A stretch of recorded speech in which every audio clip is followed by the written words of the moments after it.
Hi guys, it's me, Boog. And Dad. From Boog and Dad TV, and today we're going to be reviewing Obi-Wan Kenobi and his ship. Yes, this is Obi-Wan Starfighter from Revenge of the Sith, otherwise known as Episode 3. So, he had a couple of different ships in the prequels. This is the second one, I believe, that I'm aware of. We have the first one for Episode 1, but this is the second one, which I believe is a little bit of a cooler design than what he had in the first one. We're going to go over some of the features and of course, let you check out the character that comes with it and see what you think. Are you ready, Boog? Yeah. All right. So I guess first we'll start with the ship. No, we'll start with Obi-Wan. Okay, let's start with Obi-Wan. Okay, so here he is. And of course, I love this character because he is in his Clone Wars kind of outfit with the clone armor, and he's got this is when his general was going on. The Republic symbol here on the side. Included. Yeah, the stand's not included. That's just one we're using for the video. It'll be a good look there of his face. I think the head scan is okay. It really in no way looks like Ewan McGregor, but it's, fairly close. Good thing about this character is getting a much needed update in the Vintage Collection, which we already have it pre-ordered, and I think it's due out this year. I think sometime in the next few months. Can't remember exactly when. So we're definitely going to get an updated version of this character in the Vintage Collection, which is super exciting. But for right now, this is the one we have, and this is the one that is included in his Starfighter ship, like I said, from Revenge of the Sith. And it's not bad. He's got, he's kind of like they did for these. He actually has elbows, which is pretty nice, but no knee articulation. And like I said, the head scan is, it's not that great. But I do like the style of the uniform. It looks really, really good. And I like how they did a lot. They kind of gave it the, kind of the dirty, dingy look, which is always nice from these Clone War figures. But yeah, not a bad character at all. But very happy to get the update in the Vintage Collection for sure. And we'll be doing a review on that when it comes out. So now let's get to the ship, which is probably the main reason why most people clicked on this video would end up with this one anyway. So this is Obi-Wan's Starfighter ship in Revenge of the Sith. I got a complete makeover from the one from Episode 1, which we do have, and we'll get a video out on it soon. I think for that one's when we'll do the comparison video. But it has some large, like I said, cannons coming down the side here.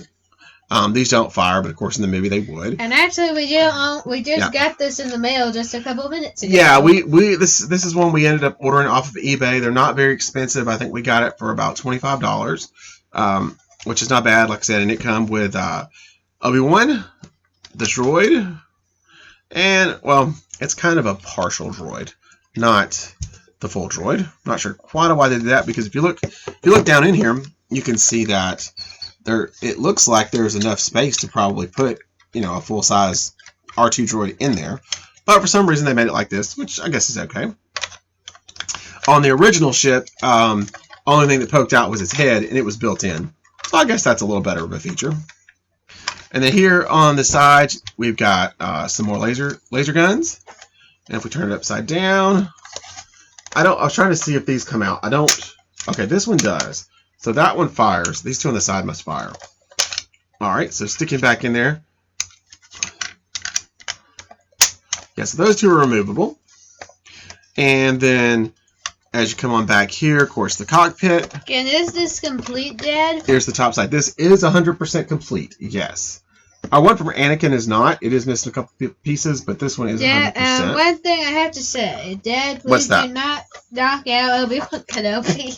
I'll try not to knock you out, Obi-Wan, with your ship. And, of course, here's the two turbo engines in the back.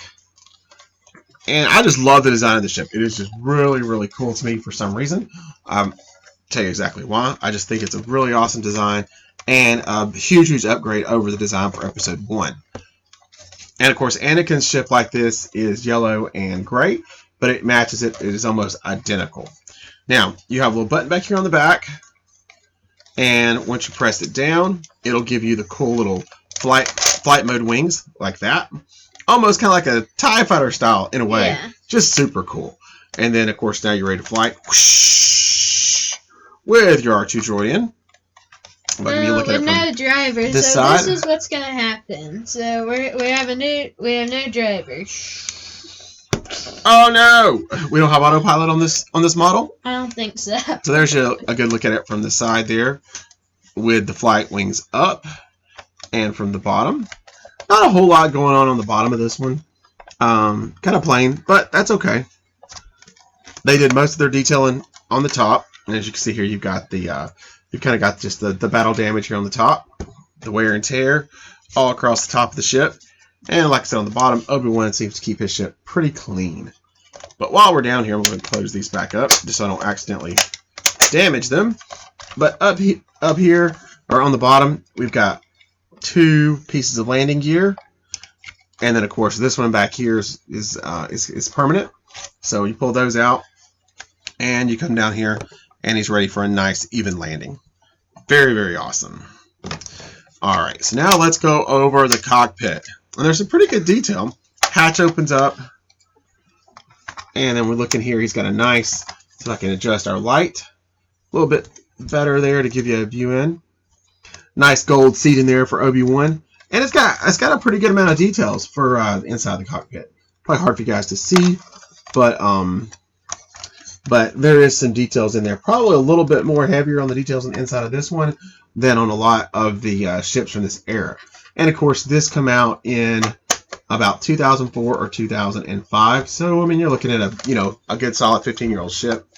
It may say right here if I can see. Give me just a second. Hasbro, yeah, 2004. So 2004, so 16-year-old ship. But nonetheless, say a very cool one, and one that me and Boog really wanted to get in our collection. Like I said, really, really love it. Think it's awesome. What do you think, Boog? Good. Now, after seeing both of them, which one do you like better? Anakin's or Obi-Wan's? Obi-Wan's. Oh, you do? Really? Yeah. You just like the blue and the gray better? White. Blue and the white. Okay, gotcha. Let's get that back a little bit. So, Boog likes blue and the white. And we get the review up here in a second for Anakin's. That way they'll kind of be close together. But Anakin's, like I said, is almost identical, except it is yellow and gray, and I prefer that color version better myself versus the blue and white. But either way, they're both really, really cool ships. So there's no electronics on here at all, so no batteries. What you see is what you get. But really, this is all you need for them to get around throughout the galaxy. Boog? Anything to add to this awesome starfighter ship? Oh, I think Obi-Wan's ready to get in. I think he just received some orders from the Jedi Council, and he's going to have to take off to speak to... Oh, there it goes. He's going to have to take off to speak to some of his generals, or his commanders, to get the mission accomplished. Okay, all right, everybody. Guys, make sure to subscribe to Big and Dad TV for some more awesome toy fun. Bye. See you in the next one. Bye-bye.